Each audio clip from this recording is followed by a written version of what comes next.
You're not supposed to say one. You're just Yeah, supposed to count it down to two one. and then Yeah, fade in. Yeah, that's the way it fade works, in. right? Where's the fade in? Oh my Oh lord! Oh my All right, gosh. man, welcome to the All right. we crow's worked nest. on that fade in all day. Yeah, I've the been here bus 6 just went hours by. on that fade in.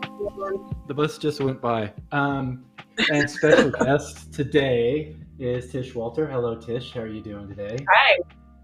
Thanks Good. for How's it joining going? us in the tropical regions of Texas. Yeah, today. Yeah, Yeah. It's What's crazy. the temperature today? today it's close to 80. Last Okay, Tuesday I so- had ice in my windows, so It's close to 80 degrees in the Houston area, and last week you had icicles and frozen a pond. You were out skating in the front yard. oh yeah, falling on my ass. But, Yeah, there you go. But everyone's safe. Everyone doesn't have, nobody has frostbite. Food's good, no leaky water pipes or anything like that. So everything's back to normal-ish. as far as I know, in my house it is. So Okay. we're good. Cool. We're fortunate. Awesome. Well, welcome aboard. We were going to have you on last week, but the troubles in Texas. But even prior to that, I pulled the plug on last week's show. Prior to the ice cataclysm that hit Texas, I had to take my mom to get her vaccine. So mom's come first. So she got an appointment to get her. She's like in her mid to late 70s. I'm not sure. She won't tell me what her real age is. But I had to go get her shot, and she was super stoked about it and super excited. So I have no idea when I'm going to get mine. It'll probably not be, we won't get ours probably till come late spring, early summer. But Yeah. it's good to at least know some folks that are getting their shots. So that's good. Hey, Jason, what's up? Not much. What's up with you? I was just checking. I was just texting Gene because you were going to show some stuff today that he might be interested in. Yeah. I will. Let's do that. I am going to be working on today. Let me take my shades off and put my glasses on so I can actually see. We're going to be working on Jean Van Horn Cyber Chick that, and I don't know her actual name, Justin, maybe you know, but she's from RVE, and she is a actual Reaper miniature that is not this is another Jean Van Horn sculpt. That's part of RVE too. She's 70 millimeter and she's metal. So old school. So super cool. I've just been playing around. It's looking on her. I'm good. just kind of doing her on my own, having fun. Didn't you but I say thought you're that would working on weren't you working on a set piece for that too as well? Yes. base? Thanks for mentioning that. So I am incorporating in the piece that if you got your mega bundle, or I don't know which part of it she was in, but it comes with this little tiny piece that she stands on, and I have her glued now, of course, to paint. But I made a little scene for it as well. Yeah, and the chest, the trunk comes with the piece. Yeah. So yeah. Otherwise, when you just have her like that, it looks like a Highland dancer of some kind, and that doesn't really fit the motif. She's doing her Captain Morgan. Yeah. So, okay, yeah. Yeah. So, but yeah, I'm working on Gene's a in there. Her name is Scarlet. Yeah. Her name is Scarlet. Gene says Scarlet the Cyber Chick or something like that. He says he got no text. You got no text? I got no text, man. Gene said Frank's he got on. no text. Bryce is on. Dave is on. Yeah. All right. Bobby Jackson's on. Wow. There must not have been anything else in the world going on at this moment for Bobby Jackson. Oh man, to be on. Bobby's here. He probably called in a request for this song here. Hold on. I know how much he loves it. So, yes, that's Bobby's favorite. Mm-hmm. Feel it, Bobby. Feel it. All right. I'm not screwing around. But our special guest today is Tish Wolter, who is a world-renowned, accomplished painter. Friend and family. I don't know friend and family to Reaper. She's done commission work for Reaper. She's done commission work for Dark Sword, and maybe a few other companies that I'm not aware of. But fantastic painter, always has her own very unique approach, which I've always appreciated greatly. But we've been remiss not to have her on the show earlier. And again, we were supposed to have her last week, but Texas froze over. It's like when hell freezes over, Texas froze over. Basically the same thing. 3 months it'll really be hell. So you're unfrozen. You're thawed, and you're not flooding. So why do you paint? Why do you paint little toys? What got you into it? What got me into it? Yeah. What got me into it was when I was first dating my now husband of 20 years. His parents demanded he come clean out his closet at their house, and I found a box of these miniatures. And I asked him what they were, and he kind of had this look on his face like this might be a deal breaker, maybe. Oh shit, here she's running away. But it was a box of, I think, Grenadier miniatures. Oh, and wow. he passed of college D&D and all that. And I asked if I could try my hand at painting them. So he taught me what he knew, and painted off and on since then, mostly on, but you have long stretches where I don't paint anyway. But yeah, that's what got me into it. And not only did I stick around, we play D&D every weekend now too. So it was a win. Oh, cool. That's cool. And I think painting got you into role playing. That's the Dungeons and Dragons. That's interesting.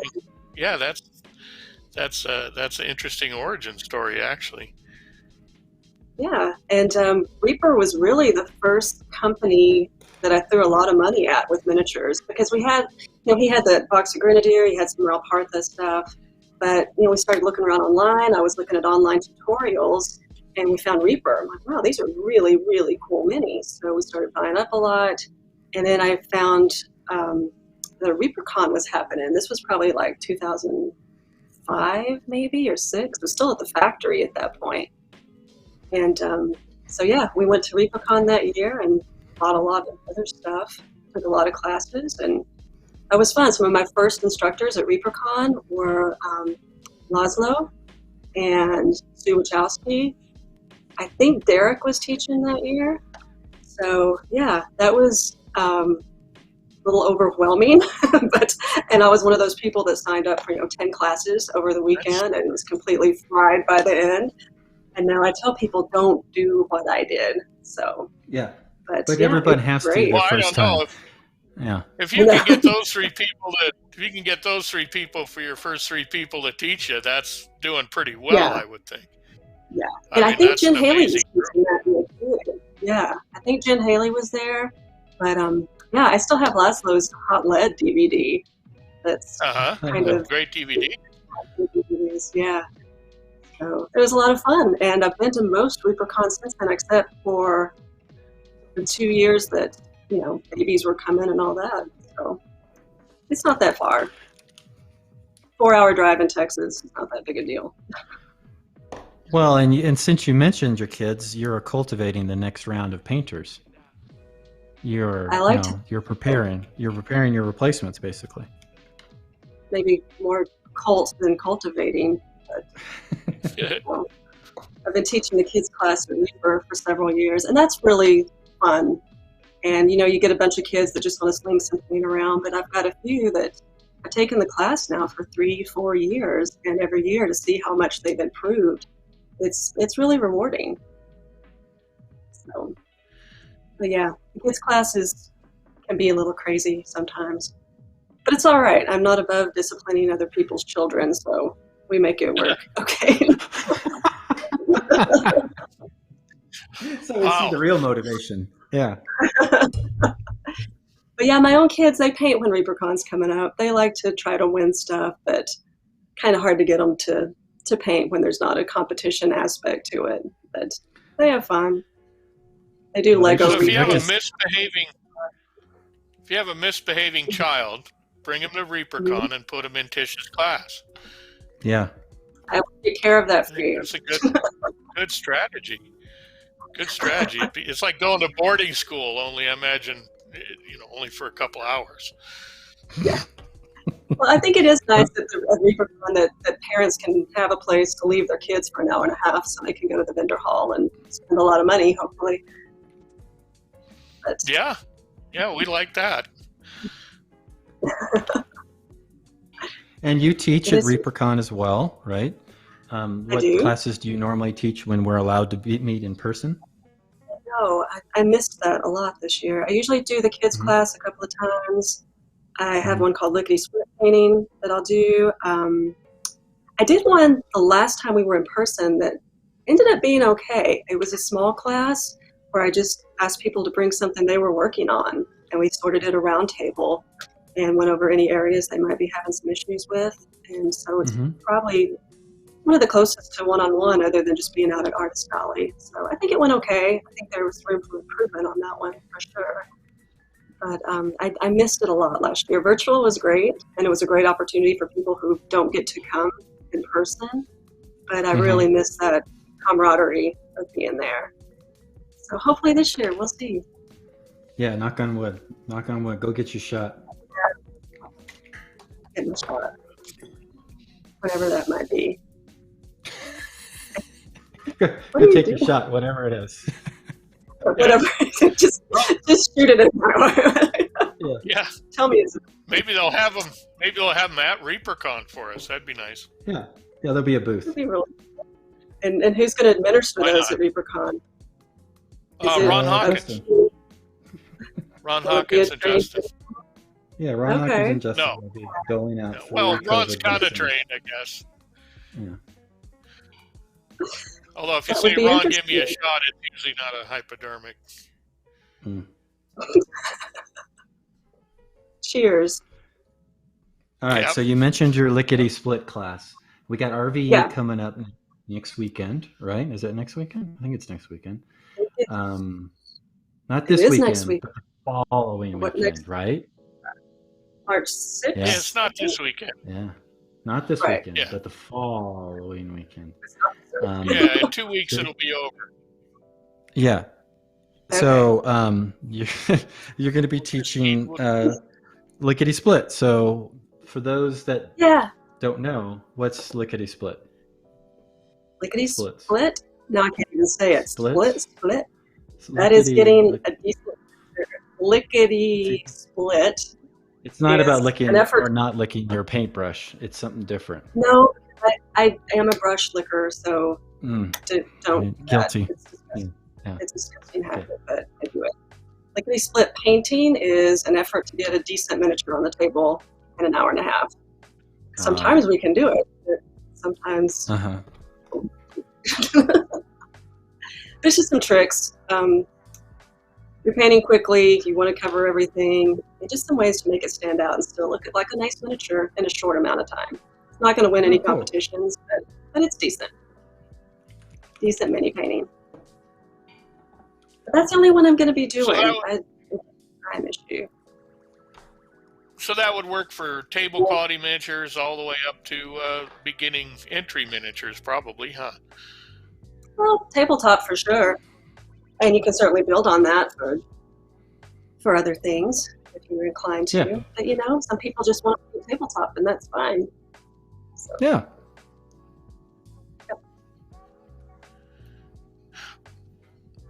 So what are you doing now? Right. I have. Go ahead, Jason. Go ahead. Yeah, I just had a question for Tish. What? Okay, I was trying to come up with some questions, and I was curious. What was there a point at which you realized that you were jumping to another level as far as painting goes? I mean, where you kind of escaped the bonds of being just a regular painter, and you realized, hey, things started to click. Was it a specific miniature, or was it more of a continuum? Quite a while back, I did a Henry VIII miniature. That it was the first time I did a lot of freehand, and I thought that's not bad. Instead of this is crap, But I gotta say, a moment for me is when Michael asked me to be a judge at the MSP. I thought, hey, I might be pretty good at this then. So I appreciate that. Thank you, Michael. Yeah, we'll go with that. No, I do remember, and it had been numerous ReaperCons in a row, and Tish is, of course, selling herself way too short, where she showed up with fantastic work every year and won awards and won Sophies or won Dark Sword trophies, won gold medals. And not only do we look for top, good, high quality painters in order to be part of the judging panel, but also people like that are just into the hobby, that are easy, approachable, that want to push the hobby and push people to get better and to help them, not just be all about themselves. And you checked all the boxes 100-fold. So that's really, that was why I wanted you to be on, in the judging thing, and you were kind of reluctant at first, and I think I had to twist your arm to come in because you're like, oh, gee shucks, I'm not good enough. And I was like, you're whatever, stop doing that because that's not true, and just come in and start judging. So you've done a great job with that, great feedback and everything, and just a great, positive, fun, it's the word I'm looking for, reinforcing, encouraging, that's the word I want, encouraging attitude. So yeah, it's great. I wanted to, there's something that I want to jump off that track that we were on a little bit, and I wanted to go down something that I've seen you post a lot and I've never really asked you on. And this was some questions I got through Rhonda as well. Talk to me about your infatuation with English history and the queens and all of that. Like Michelle just finished watching that Netflix on the monarchy or whatever that show was on. Did you watch that? Are you because I noticed right behind you I can see your British flag, right? So British pillow. Yeah. So is there a certain connection there, or is it just something that was sparked your interest? Not really. I think I was in high school. I started reading books about the Tudors, which is very soap opera era.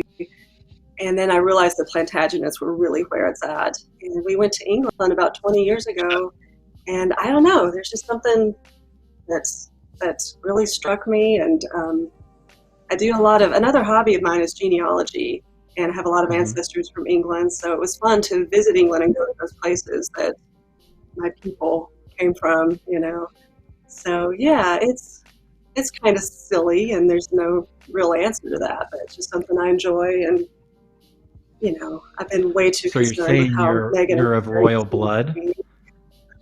Are you of royal blood? Way Do you have it way back? I think my last royal ancestor was probably 13th century. So yeah, I don't have any claim to the throne or anything like that. Her Majesty. Well, that's too bad. Wolter. Yeah, it is. Because I totally build a trebuchet and make a run for it. There we go. We try to avoid politics on this show as much as possible, but I mean, what's with that George III anyway? American Revolution, yay or nay? What do you think? Well, I think the revolution was a good thing, and he was not a well man, when he had to go up against George Washington. That wasn't a fair fight. That's true. Well, he did have the British Navy, so that was a plus. But yeah, that's crazy. Well, I know through your history interest isn't just being an Anglophile, though. I've noticed a lot of postings that you make about Texas history, Revolutionary War history, and that sort of thing. So does that inform your painting at all? Absolutely. I do love my boring historical miniatures, but I love to read what colors they might have had access to. And I see you nodding, Proctor. They're boring. I know. She asked me for a critique once, and she handed me one of those boring figures. I'm like, you made this the most boring static miniature, in my opinion. So interesting. But it was definitely, I looked at Tish, I'm like, I never would have picked this miniature to paint ever. But you rocked it, and you did such an awesome job. And I think there's a skill to that I don't possess. I need a miniature that has really serious interest in it to keep people paying attention, because my paint job might bore them. So you did such a good job, but you like all that historical stuff. I do. The last historical I finished a few months ago, it was kind of a slog to get through. It was the Virginia militiamen, and Virginia militiamen did not have very exciting uniforms. They had striped socks, but that was about as much flair as I could add to it. So, but I rocked those socks. Yeah. But it's a lot of fun. I really enjoy it, and if it's a historical person that I really admire, like Boudica, I want to do the miniature justice. So, but that Boudica, hey, Justin, throw up Boudica, and that's the one with the spear. Since you don't. One with the spear. Okay. Yeah. Well, the nice thing about Boudica is there's some very, very dynamic miniatures. Yeah. Right. I mean, those are great miniatures that I see of her. Some of the other ones, the kings and stuff, are pretty static. They are. That one's really dynamic. That's from Pegaso, and it's a big hunk of metal. Yeah. It's so heavy. But I was pleased. She had one little divot on her cheek that drove me crazy the entire time. And I kept putting sealant on it and trying to fudge it, and I was convinced that was going to be marks. Yeah. But I was happy with how she turned out. So. There's a lot on this that I love, but the knees, just a nice little quick detail that she has scraped knees, that she's got the tiniest little scrape on her forearm. You didn't overdo it. You didn't try to oversell it. Sometimes you see scars and stuff on paint jobs and they just are way too big. They'd probably be bleeding out if they were real. Those are some really nice touches too, and a nice break. Thank you. And I don't know, I'm going to ask you this just because I hate painting knees. They just don't seem to read right. And did you throw these in because, this is going to be interesting, or like, God, I can't get these fucking knees. I'm going to put some blood on it, because that probably would have been my excuse of why I put those on there. Might be a little bit of both. So, yeah. The hardest part, the blend down the side of her leg, that's the only reason she has a tattoo on her leg, is because I could not get a smooth blend on there. So tattoos hide really dodgy blends. Perfect. And freehand is great for big, huge surface areas, right? I mean, if you don't want to have to blend everything, if you go for some, I find a lot of times doing freehand is easier than having to do a big, huge, smooth blend. I think you did such a fantastic job on the tattoo. Just really good. It blends in really well with the skin too. Thank you. I really agree with that. Yeah. What's that? No, go ahead. Go with what you're saying. You were breaking up on the last thing you said. I didn't catch that. Oh, I just said it. The tattoo on the leg is so nice. I think it blends in with the skin really well. Doesn't look like it's on it. It looks like it's part of it and into the skin, which is really nice. Yeah. Thank you. I agree. Can you do a little quick recap of Boudica? Who was Boudica? Boudica was the queen of the Iceni in Britain, and her husband had been the leader of their tribe, and he died, and the Romans wouldn't see her as a leader because she's a woman. Romans didn't recognize women at the time as leaders.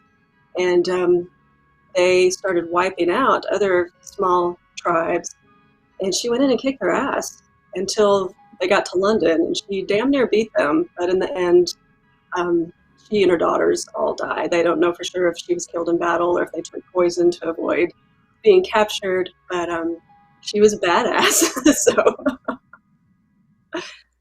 So you get your knees scraped up when you're taking on the Roman army in the first century. Yeah. It happens. Yeah, the freehand on the cloak is awesome. I think it really flows really well, and it flows with the folds of the sculpt. The dirt in the bottom corner is just a really nice touch. It's just into the shoes, and it unifies the whole piece into the base. I think is really nice too. Rhonda was concerned that how I know what level of gore means that the mini would be bleeding out. Just a lot of mountain bike crashes, Rhonda. That's all I have to say. When I look down, I'm like, that's nothing. Or I better go get stitches. It's usually what's the difference between the two things. She's not going to need stitches on this. She's good. She's buff, though. She got some arms. She's got some guns on her. She's a badass, definitely. So while we're doing this, Justin, throw up. I want to come back to the other large scale one. Let's go down to the dark sword piece. So the very first one. Very first one. The little one. Yeah. There you go. Now, but while we're with Boudica, I wanted to mention you got a gold medal for Boudica at ReaperCon, and then you won a historical award. What else did you win with her? She got 3rd place, best in show non-Reaper. Okay, cool. Yeah, she was fantastic.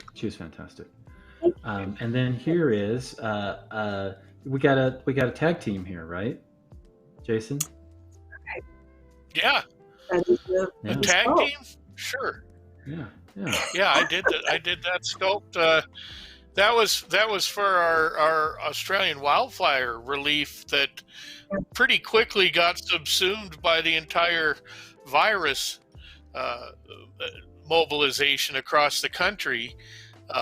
But Reaper was very generous in making a pretty substantial donation to the relief efforts in Australia. And you did a tremendous job on this miniature, by the way. I don't think I've seen it quite that big.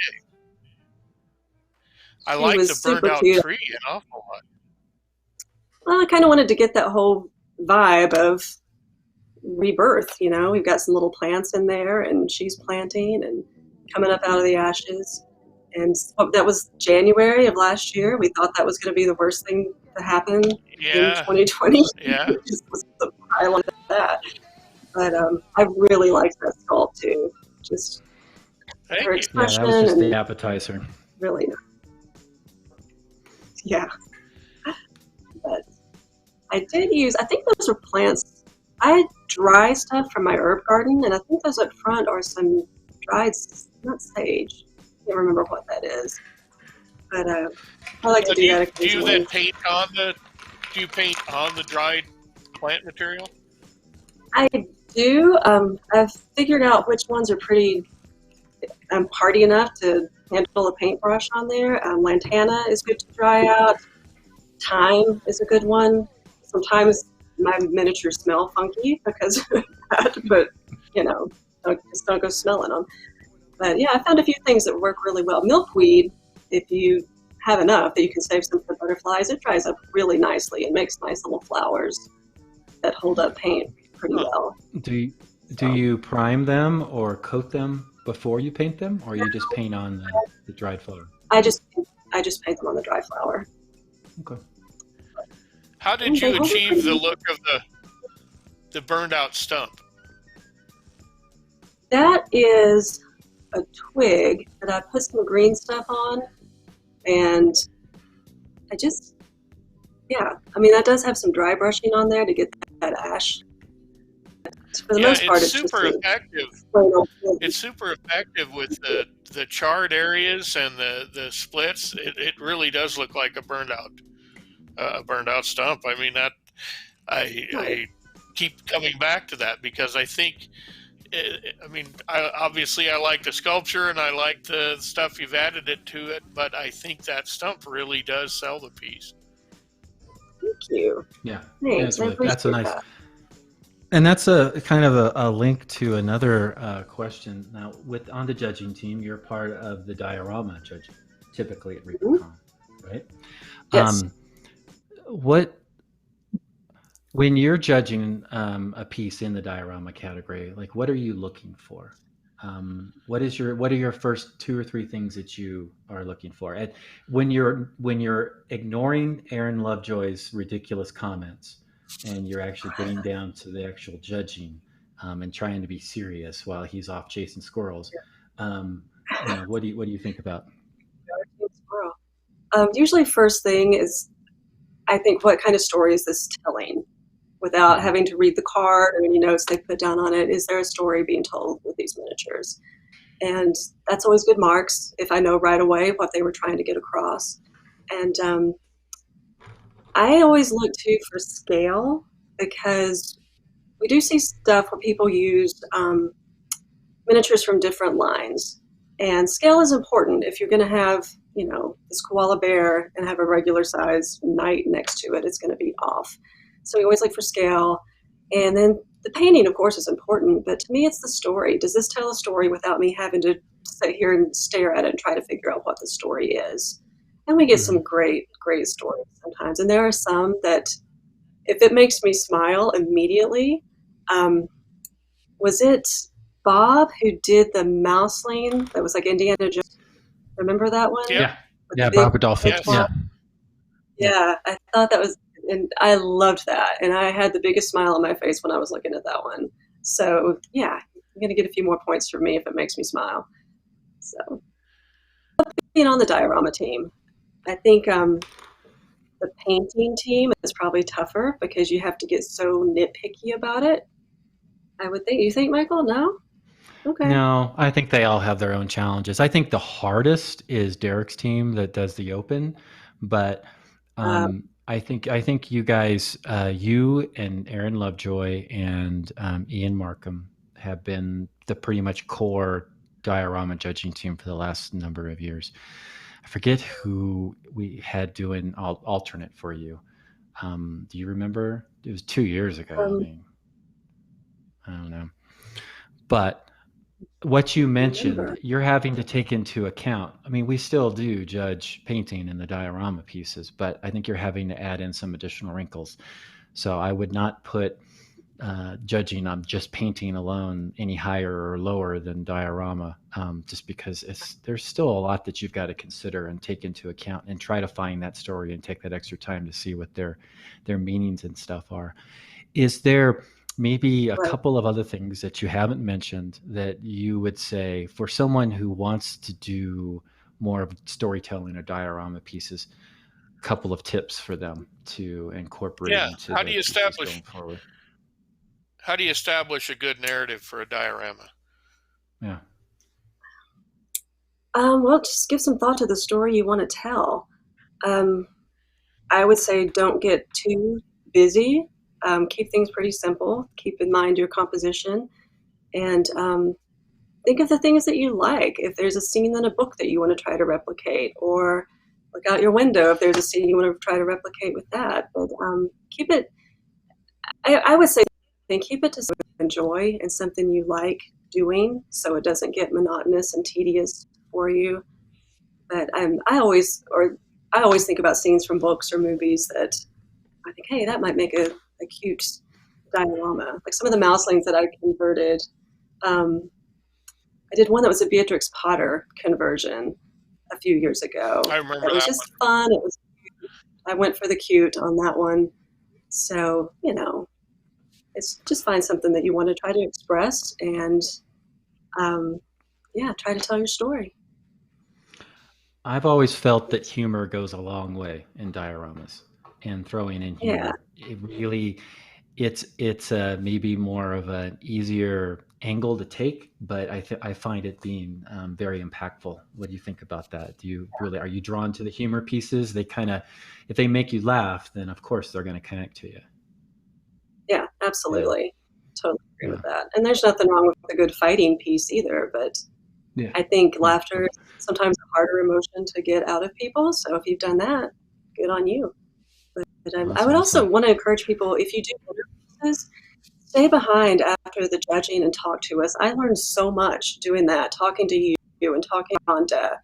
And and if you do ask for a critique, take it in the spirit that it's given. None of us are there to be jerks, or I don't know if Michael or not, but sometimes. Okay.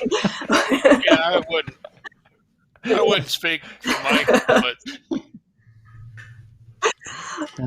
stick around. The rest of you are certainly not jerks, and Michael usually isn't either.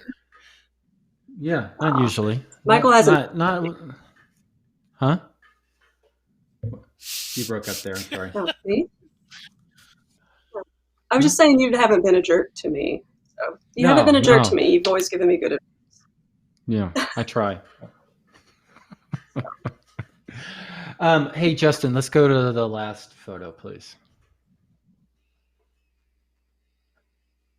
Boom. That is piece. Freya. Yeah, go ahead. Tell us about her. She's from Nocturna, and she's resin, and I just loved it. She came as, I think it was a Kickstarter they did, and she came along with Thor and Loki, who were still over here on my table on the shelf of shame, unfinished. But I just thought it was so dynamic and such a great sculpt that I really wanted to do justice to that one. But the funny thing about that one is when I started painting her, it was at a ReaperCon, and I thought she would have blonde hair. And Glenn Phillips with North Texas Figure Club, he kept walking by, she's a redhead, like the whole convention. Why is she blonde? She's supposed to be a redhead. No, she's going to be blonde. And like months later, I'm still trying to make her blonde. Finally gave her red hair. It's like, damn it, Glenn was right. She's totally a redhead. Yeah. And then I had to face him next time at ReaperCon. So yeah, but your color palette is really nice. I mean, it's very limited if you think about it. It's yellows and reds and greens. I go to that one a lot because I like it, and I've kind of got it down pretty good. So it is an easy one. I want to admit that, but that's kind of working. I go with that color palette. Cool. Yeah, hey, Justin, can you zoom in on her skirt? Can you blow that up even more into the skirt? Hold on a second. Absolutely can. Let's see. No, not that one. Hold on 1 second here. It's going to take... I'm going to have to do this very carefully. There we go. There we go. Is that enough, or do you want more? No, that's good. That's perfect. That's perfect. Okay. I was really blown away. I remember this piece. I remember when you entered it. I was really blown away with how well you did her skirt or bottom piece. Thank you. Whatever. The reds and the oranges and the yellows, and I can't tell from the image. I can't remember that you used maybe some purples or some dark blue liners or something in the shadows, but it sure looks really, like really, really well done. Yeah, I think I used some purples in the line in the shadows on that one. Brought it up to, I believe I used a golden blonde for the highlights, but I was worried about getting them too hot. Then it takes it to a whole other thing that I didn't want. I wanted to keep it pretty subtle and just show the movement of that red. Yeah, and very. I like that red a lot. It's Yeah. Go ahead. I think I use like blackened brown and chestnut brown. I use a lot of browns and red, actually. And rust brown is one that I usually have in my pocket too. But thank you. I was really pleased with how she turned out as well. Yeah, Cranky Dog puts in the comments, and I was gonna very autumn-like color scheme and very autumn-like feel. I think it's fantastic. Yeah. Thank you. All right, you can zoom back out. No, but none of the painters probably want to stare at their own piece that closely for that long on the TV screen. But such a fantastic job. No, pop it back up. Yeah, please. That's fine. Seeing it, that's still difficult too. I mean, always thinking okay, is this the year they find out I'm a fraud? And every year when ReaperCon's coming up and I haven't gotten the email yet, I start thinking, oh man, they know I'm not really just back. That's just lack. It's called lack of preparation and last minute requests, I think, because we still get the same. So let's talk about that. What's the term, Jason? Help me. Imposter syndrome. Yeah. Do you experience any of that? Because I know I still do, and we've had a lot of people on the show that we've talked about that with. And tell us about how you deal with it and your struggles with it, and how do you deal with it, basically? I don't know that I do deal with it. Every year when ReaperCon's coming up, I'm not kidding you, I start having this recurring dream that I get there and I either don't have my brushes or I don't have any miniatures. I'm not prepared in some way, and I'll have that dream 5 or 6 times coming up to ReaperCon. So, wow, isn't that crazy? But it's just getting reassurance from people like you and people like Rhonda, and that's helpful too. But I think maybe it's good that you always keep a little bit of that, because it makes you push yourself a little bit more. You think? I think so. Well, you could just capitulate and agree with yourself that, yeah, I'm an imposter, and I'm living the life and no one's getting by on everybody and I'm having a good time doing it. So that's how I've managed to conquer the imposter syndrome. I just embrace it, just live it to the most. But you're right. I think that does fire you up to keep you in pursuit of getting better, even if everybody else thinks you're great. You have to have a little bit of that unsureness to motivate you to do better on the next one, and or solve more problems on the next one. I mean, some people don't feel that way, obviously, but I think most of the people in our hobby do. Probably Bobby so. Jackson's, Bobby says excellence through fear and anxiety. So absolutely, yes. I'm looking yeah. Use it as fuel, and if it helps, because it does help me when I go through my little bouts of like, I'll spend a night painting and just maybe painting something for myself, something that maybe I'd want to enter at some point. And at the end of the night, I'm like, that's just total shit. What I did was I just wasted hours here, and that's gonna happen. And the thing that helps me get through that is I know I've talked to people like you guys and other folks that have said, I go through the same shit, same stuff, same self-doubts. And a lot of even the Euros, even though they have self-doubts as well, we all do, especially if we're in the creative thing, we're putting our emotions and our heart out there. So it's if you're not, I would say that if you don't have self-doubt, you've pretty much reached your pinnacle, and that's probably as good as you're ever going to get. I think you only get better through failure. And if you're just always succeeding, maybe your step ups will be very incremental, but if you don't take a chance and you don't fail, you're not going to get better. So, and I don't know, that's my Zen for the day. How about that? So terror is your jet fuel is what you're saying. Yeah. That needs to be on a t-shirt. Terror is my jet fuel. You know what's funny, when it was canceled last year, I didn't have a dream anymore that I was showing up. I had one ReaperCon related dream where I was coming home from ReaperCon and I unpacked this miniature. It was a very regal looking cat looking in a mirror, and the reflection was really nice. It was kind of like a Critter Kingdoms from Dark Sword. And in this dream, I'm thinking, wow, I did a really nice job on this. But then there was this weird realization that it wasn't mine, that it was Derek's, and I had stolen it. And when you wake up panicky, and I was like, oh my God, did I really steal one of Derek's miniatures? So that was the only ReaperCon dream I had this past year, since it was the better one would be if you looked at it and you said, did I steal Derek's miniature? And then you went, man, I don't think that's good enough.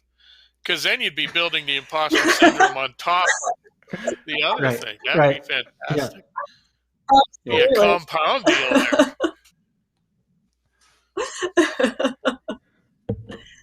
Full miniature, though. It's like a really great looking cat looking in a mirror. So wish I could find one of those. If I knew a sculptor, maybe. Right.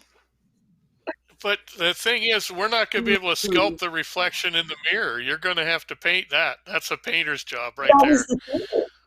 That was the thing in the dream. It was all freehand, and I was so proud of myself until I realized it wasn't mine at all.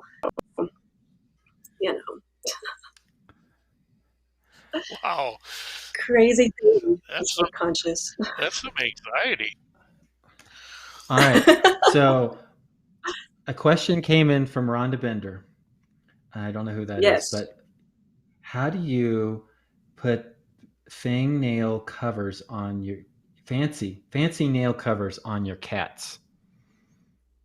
Oh, they're called soft claws, and it's just a little plastic, non-toxic. I don't know if the cat's in here, or she even has any on. And you paint them? And they slip over. No, you buy them in different colors. Oh, so it keeps and it they from don't scratch your face off?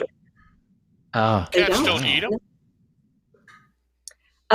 One stuck on one time, and my neighbor was a vet, and she was having all these problems eating. I kind of look at her teeth and see if she's okay, and she said, "There's something purple on her tooth." She got the tweezers, and it was a claw cap stuck on it too. Oh. Yeah. But you're lucky that cat forgave you. She is the most easygoing cat I've ever had. She puts up with a lot of shit from our families. Oh, she isn't here. Sleep. She snores. I'm surprised you can't hear her. I never knew that a cat snored. I got two pugs. Tell me about snoring. Yeah. Huh. Hey, I wanted to show off. What'd Lord Dave do? Oh, he just posted that if I stole one of Derek's Sophies, he'd never even notice, which is true. True. So check this out. I don't know if you can see it. This came in. Try turning your light off. Try turning your light off. I also wanted to point out too, while Michael gives us a demo here of these glasses. Does your shirt say Moss Isley, Tish? Mos Eisley. Mos Eisley. That's no droids allowed. That's cool. Yeah. Live music, no droids. So part of the Reaper RVE, one of the box sets, I'm not sure which one, you get these crazy glasses. And they have little settings in them. For those of you that hadn't received your boxes that you may have ordered because the world froze over last week, there's different settings. Yeah. And they blink and they do crazy stuff. Boy, that looks fun. Yeah. That flashing, that can't be distracting at all. No, and if I start epilepting out, just call 911. You need to put those on if you get pulled over up there in Colorado. Well, the nice thing is Reaper didn't spare any expense, and it's the upgrade version. And it's not only the upgraded version, but it's the upgraded. There we go. Upgraded comprehensive edition. Comprehensive edition. I don't know. There must have been a translation thing or something in that, because they came from a foreign country. Because you get some interesting models that have applied nowadays. But they're fun. They're fun. They fit with the vibe. They fit with the everything that's going on. So, Let me tune you in. What? Do they play music or anything? Or they just no. Flash? They don't play music. It makes you wonder what the basic edition was like. Yeah, don't wear them too long. Yeah. I was going to say, you're going to mess up your color perception if nothing else. I think they're programming you. I think every time you put them on, they're programming you. But in true cyberpunk style. I haven't got my chip from the vaccine yet, so I need to probably wear these in the meantime. Oh, maybe they work together. I didn't think of that. That's the comprehensive edition. Yeah, so that's why. Yes, works with the COVID chip. Okay. Yeah. All right. There you go. So let me turn my light back on. So that would make an interesting. I don't even think I'd mind the microchip. That'd be an interesting painting competition, or sculpting competition for that matter, at ReaperCon. We could if we're all wearing the goggles? Yeah, who can gut it out on the strobe mode? I'd be up for that. That would be fun. Also in one of the boxes is this nice little light box. Oh, that's cool. Folds up. Yeah, it folds up. I thought it was a giant Asian food box. No, yeah, well, it came with some chow mein, but I ate all that up. And giant chopsticks? Did it come with giant chopsticks? Yeah, it's somewhere. But it's kind of cool. It all buttons together, and I'm doing it where nobody can see what I'm doing, which probably isn't good TV. But then again, I don't. And then, so there it is. There's your light box. It has two backdrops in it. There's a white one, and everybody knows most of my stuff is in black. So here's a black one, and it kind of wow, so that's nice. And then here, right here, if you don't have any lights, really cool. It has a little light strip, and really, Yeah, so it's well. There's no excuse if you've gotten Wow. that box. There's really no excuse for having a shoddy miniature picture ever again.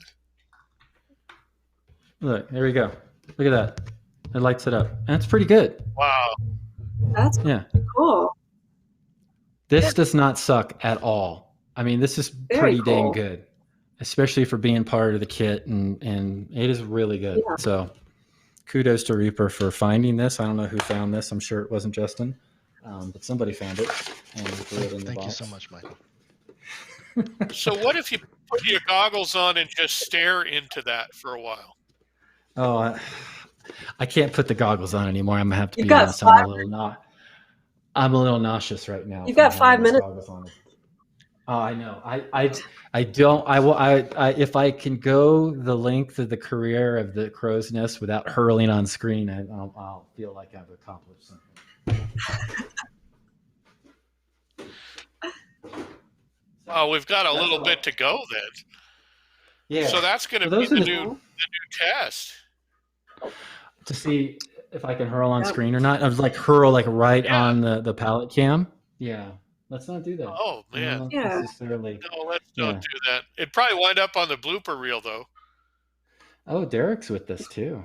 Hey Derek, you're still on for the painting panel on Saturday. And I wrote it down. It's from 12:30 to 2:30 Central Time. Yep. And Tish stole your cat miniature, by the way. If you're looking for your cat miniature, Tish took it. Yeah. Oh yeah, right? Yeah. Cool. So, is Crow's Nest merch still available somewhere? Yes. Thanks for the cross-plug there. I know, but I don't have a T-shirt or anything, so. Oh, you need a T-shirt and a mug and a button and a mouse pad and a tote bag. You need all that stuff. Yeah, where can they find high quality Crow's Nest merchandise, Jason? Well, I was hoping that we'd have a link somewhere. Where did you put it? Teespring? TeePublic? TeePublic and Zazzle. Go to TeePublic. TeePublic and Zazzle. That's right. Yeah. That's right. Yeah. And you do this, and this is the kind of stuff. This is why we have the pre-show meeting, so we can have that link available to throw in chat. It's not like we haven't asked for it before. I mean, this is the first time. It's not like our producer would be prepared and stuff like this. We could just type it in. I had forgotten. But well, I mean, there's two of us that are like the talent on screen, and there's one that's behind the scenes that are supposed to throw up photos and links and stuff like that, right? I see how that goes. That's pretty good dodging. That's good dodging. Michael's dodging his own bus as it runs over Justin. Yeah, Toro, and just ushered it over towards Justin. But yes, no, and you can get a face mask with the crow's nest on it too. You can go to your local grocery store with the crow's nest on your face. Yeah. And really the mugs and with Gene's art. Gene Van Horn did the art for the crow's nest, and it really looks good on T-shirts. Really looks good on the mug. So we're hoping if we have Reaper Live or Reaper Convention Live, ReaperCon Live, that we have some kind of merchandise theme get together. But we haven't quite planned that out yet because we're still kind of waiting to see what trigger gets pulled. Yeah, Justin is setting up a booth full of Reaper Crow's Nest merchandise. Yeah, I forgot about that. Yes. I thought he was going to have aren't you going to have a push cart? Aren't you going to just push a cart through the whole place? Yeah. Maybe like a cigarette lady? How about one of those? Yeah, that checks out. Yeah, we'll go with that. Yeah. We'll put Justin in fishnet stockings. Just walk through and have him walk around. Yeah. Little bellhop hat. It'll be great. I'm sure he'll love to do that. Yeah. See? This has gone in a completely different direction than I thought it would. I asked for a link to T-shirts, but now I've got a middle image I'm not going to be able to get rid of. In lieu of not having a link, Zazzle and TeePublic, just type in Crow's Okay. Nest, and they'll take you right there, and it'll show you all kinds of stuff, and you can make whatever. We're going to be putting some new art on as well. I was thinking that every week with our guest, we start with Gene's excellent Crow's Nest artwork, but Jason actually every week goes in and adds all the who the guest is going to be and comes up with some nice little quips and whatnot. I was wondering, it would be cool to have shirts. We could just put these up as shirt options too, or whatever options. You know what I mean? Maybe only one person named Tish would buy the Tish Wolter T-shirt, but I don't know. Hey, you never know weird. who might show up with Tish Wolter T-shirts. So that would be cool. And again, we haven't had a lot of traffic to our sites yet. That's coming, I know. But whatever proceeds that we eventually generate from that, we will go into buying some merch and give away on the show, like maybe some coffee mugs or what have you, or some mouse pads or COVID masks or whatever. So, yeah. Yeah, we have to start putting up a link. If you just punch in Crow's Nest, all sorts of other nonsense and garbage comes up. Well, we will effort to be more prepared and professional for the next show. So as long as you have something to reach for, to improve. Right. That's what we're trying to do. That's what we're just talking about. If you think this is good enough, then that's the pinnacle for you. So. Yeah. Well, we had the link at one time. I don't remember. We put it in one of the chats, but who knows? Yeah. Well, yeah. I don't know, Bobby. If we posted a link, maybe it might make it too easy, and then people wouldn't want to do it because it's too easy to get there. I want to add a little bit of a challenge factor to making it to the site in order to order a T-shirt. Yeah, but we'll go there. We don't have any sponsors yet, to donate prizes. Yeah, like that Weeby Tiki company, for example. Wearing the T-shirt. Hey pal, I am the Weeby Tiki company. I already donate my time to this pursuit. I don't know that I need to give up. Well, I'm fully aware of our terms of service here. I don't know that I have to give up merchandise on top of it, but actually we are planning on a couple of things. Again, it's just a matter of me finishing it and then us figuring out how to cast it and those kind of things. But yeah, we've got a lot of stuff in the hopper. We just don't know when we'll get it in there. Hopefully, Reaper Virtual Expo will have a little announcement, and that would be perfect. All right. Well, yeah, there has been a little thing called Reaper Virtual Expo that has taken the time of the ultimate decision makers. So yeah, we got a lot of stuff in the queue ready to roll. Right, Jason? Yeah, when is Reaper Virtual Expo, by the way? Funny you asked. I have those dates, I think. Next, not this Friday, but the following Friday, which is the 3rd? No, the 5th. The 5th of March. The 4th of March, which is a Thursday. Right? Yes. No, it's a Friday. So sorry. Yeah, it's a Friday. It's a 5th. Because it's right? No, Friday it's the 4th. No, I'm all for a 5th. Take a 5th any day.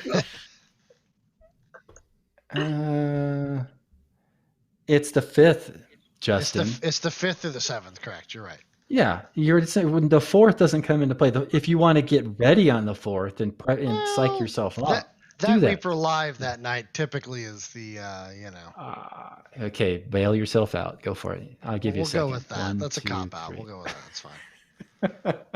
So you're saying that's the kickoff. That Reaper Live is the kickoff. Kind of, yeah. I mean, we will be. I will say we'll be talking almost entirely about Reaper, the RV con coming up. So we won't talk. So that's in lieu of the barbecue or the pizza, where the meet and greet is Reaper Live, is what you're saying. Yeah. Correct. Yeah. And then that's exciting. Friday the 5th.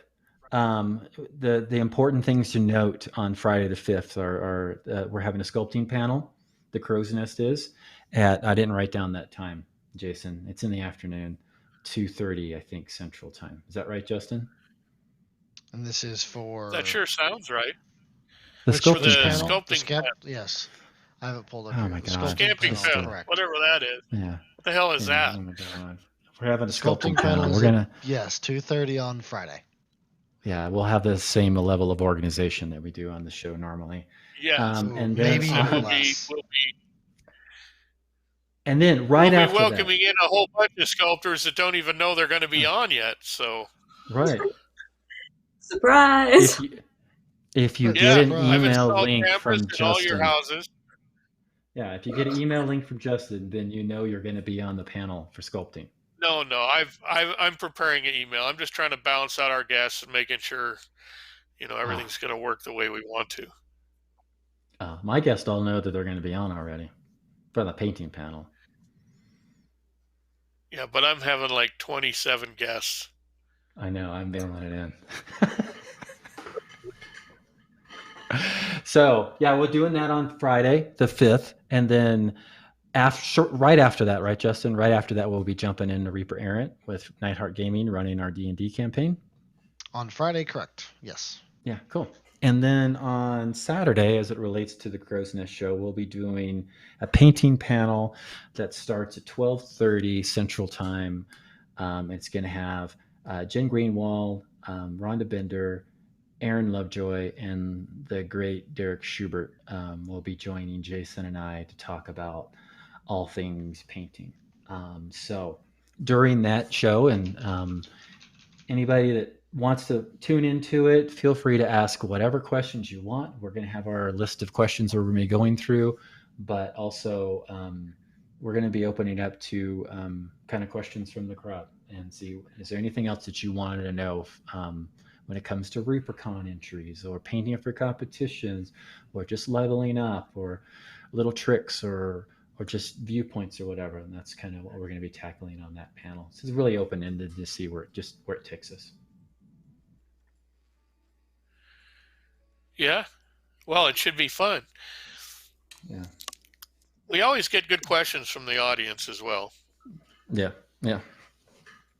Yes, Aaron Hartwell, there are panels. If there's a limit on, are there limitations to how many people can register for your panels? Or is Nope, it you just tune in. An infinite number? The panels are going to be streaming on Twitch, if I'm correct, Justin. Yeah. Yes, they will. So yeah, viewable. Very Everyone similar to say- the way we're doing this. Correct. Jump in early because the Crow's Nest tends to crash the servers. So if you want to make sure you get in before too many people jump in and crash the server, that's happened right. before. Yeah. Yeah. It has happened before. It's rather embarrassing when we can't keep up with the demand. Yeah, it's kind of like the Texas power grid. But Oh, too soon. Too soon. Whoa. Too soon. On that note, thank you note. for coming out, Tish. You're welcome. Yes. Thank you for having me. Yeah. A lot of fun. Oh, I'm glad you Cheers. had fun. Sorry we couldn't ask better questions, but really enjoyed your time. Questions? Yeah, I still Don't had know a if I- bunch more. Do you? I don't. Justin's the Well- one that ending it. I don't have to go anywhere. Yeah. What else you got, Jason? Ask I us don't your. know. I What- don't have anything. Justin was warming up some chicken nuggets last I heard. I think that's why we're Yes, shutting it down early. Oh, Justin's got to have his nuggets today. alrighty. Well, Builds healthy bodies. A lot of fun. That's all I can say. yeah. Little breaded Well, anyways. chewy bites of wonder. Well, I'm looking forward to seeing everybody. We'll have another Crow's Nest prior to the RVE firing up next weekend. So we're not sure who our guest is going to be. Do you have a guest lined up for next time, Jason, or are we still got to brainstorm that? Sure, absolutely. Okay. I've got people beating down the door waiting to get on this show. I know. It's crazy, isn't it? So Until you Thanks ask again, them, then they Tish. go, "Oh, well, we have to work." So we have to Well, work. We have real yeah. jobs. We can't get on. So, Yeah. but we would So- like to have. I think we'd like to have Tish on again because I don't think we finished out our questioning session. I mean, there was a lot more on Tish's actual technique and style that we could get into. So I'd love to. I would. Yeah. So out of a scale 1 to 10, Tish, scale 1 to 10, how much did you enjoy the show? 1 being low, 10 being high. How much did I enjoy this show? It's a high 9. No, it's a 10. It's totally a 10. Ah, wow. A 10? Wow, I was giving it about a 2. But I was about. Yeah. But you know what? I don't think my cider isn't as good as yours, I don't think. I think maybe that's part of the problem.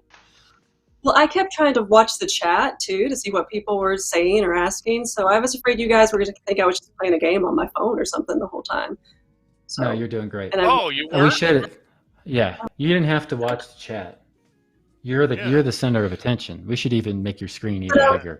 I mean, yeah. There's some chat. Do what? I said there's some funny people on the chat. I wanted to see what was going on. Yeah, but then you got to read Bobby's comments too, which kind of brings it down around everything. Yeah, are you going to do? Have you ever thought about doing a paint stream, Tish? Have you done much streaming or anything like that, or have any interest in that? I have not actually. ReaperCon was the first time I ever did any kind of streaming tutorials, and I think I would be in for that. That would be fun. We'll see. I'm not. You know what I missed about that though was walking around the table and seeing what people were working on in class. Right. So. Right. Yeah. I think we've talked a couple times about figuring out a way to do that virtually if it becomes necessary. So we've got some ideas on that. It's just a matter of figuring out how to implement them and not driving Justin up the wall. Yeah. Wow. I appreciate Justin's got it. He's got it covered. Well, Justin does a fantastic job. The whole show is balanced on Justin's back. I mean, this is all Justin, really. It's not us. Yeah. No, Jason and I just show up at the last possible second and start rambling. Yeah. If only I could stay awake for one of these episodes, right? I know, right? Yeah. I mean, I have to put the vibrator in your pocket or something. What? Damn nuggets out of your mouth for a while. Do you have one of those glasses you got there? Do you have another box? Yeah. I don't know. I think I don't know. I do think that was a reused box for a different audience. I think. They were. They got a bunch of different stock photo companies over there or something. I don't know. Yeah, luminous goggles, the upgrade version. Yeah. I mean, Reaper does. Again, just if we can leave on one thing, Reaper doesn't spare any expense. So it's upgraded. No, there's some cool stuff. Edition. We haven't even talked about the Reaper bleachers yet. I think we should do that next Tuesday. Okay, I got some. I just haven't put them together yet. We can put them together. I think we need to talk about the rest of the cool stuff. Yep. Yeah. I don't know. We've been kind of waiting for. Well, we've been kind of waiting for people to do unboxing videos. So. Yeah. Well, everybody's paint came in frozen. Well, if you put them on the Reaper bleachers, then they could thaw out, right? Yeah. There you go. Yeah. Especially if you stare at them with those magic luminous goggles. Yeah. Upgraded magic luminous. Yeah. Upgraded. Yeah. No, it's not just comprehensive edition. I mean, that's comprehensive. Yeah. Yes. The previous pair, no, they lacked a lot of comprehension. I really am going to have to search for the basic ones because I always like, how the genesis of something, how it started. And then I want to know why they upgraded it. What made it? There's so many questions I have about those goggles. Hey, is Rhonda doing another stream tonight? Do we know? Hey, Rhonda, are you doing a stream tonight, or are you not? She did a stream like the last time we did a show. She did a stream of an unboxing, and she had some paint demos and what have you. But yeah, I got the mega bundle trash So it got all the. I don't know what came in which box. I didn't save which one, but there are whatever set you purchase. There were some really cool. Sadie did a really good job with some paint colors in that, and Rhonda's videos did. Oh, she's not going to be doing one. She's going to schedule one in a few days, but she has to finish some stuff for Ron. But they're one of my favorites, and I talked about this 2 weeks ago. Was I really like this hard suit blue paint? I think it's in the big box set, and there was a Rutarki purple somewhere on my desk, but it's really cool too. Wait, you like a blue color? I can't believe you actually like a blue color. I do. I know, huh? Yeah. So there's some great colors in there. I'm not just saying it. It's good. And even look, Bobby, I got metal green on my palette. Imagine that. But anyways, so we're just rambling now. Tish, thanks so much. I appreciate you joining us. We're going to have you on again soon-ish. And Jason. Oh, hey, we do this, and I forgot. Do you have anything you'd like to pub? Anything you'd like to support? Any, help kids paint kind of thing? Yeah. You talking to me? Okay. I just got my Facebook page, Ursa Minis, on Facebook. Awesome. Ursa Minis, yes. But Ursa Minis. So. URSA. Yeah, that's it. Yeah. That's it. Cool. So everybody go check out Ursa Minis on Facebook and make sure and give it a like. Thank you. I don't have a lot of posts up there. They don't come in very often because I don't get to paint as often as I'd like, but I am really going to try to be better about that. So we'll see. Yeah. All righty. Well, we're going to wrap it up. Justin, you got somebody for us to raid? Yes, let's see here. Also, while I find this raid, Trash posted the Zazzle link for Yeah, thanks, Trash. Good job. Thanks, Trash. Yeah. T-Public, too. Check out T-Public, please. We're going to be raiding Anne, actually. Painting Big. Oh, there we go. Painting Big with Anne. Yes. Also, wanted to give a shout out to, at the end of this episode, a shout out to David Cecil, because he painted 35 minis in 1 week for us, for RVE. What? I know, right? So thank you, David. Wow. Yeah, insane. That's crazy. Insane. Yeah, and shipped them out, basically. Well done. Painted and shipped them out, yeah. So I saw some pictures of them in process and in completion, and they're fantastic. Especially with how fast that he's done them. So, and you're going to be, they're going to be showcased on Reaper. Actually, you will likely see them on all 3 D&D games all week. So you'll see them on Maximum Maidens. You'll see them on the Reaper special on Saturday night, and you'll see them on Reaper Errant. So, ooh, cool. Yeah. All right, guys. Well, thank you very much, Tish, for coming out. Thank you as always, Jason and Michael. I'm glad you're here. Me too. That's definitely not lined with sarcasm. No, I love you too, Jason. Justin. Jason and Justin. More so Jason, but to a lesser degree, Justin. Yeah, we gotta say that's here. Yeah, man. I mean, there's still love. It's just probably not to the same degree. Well, definitely not. I hope not. You're closing out the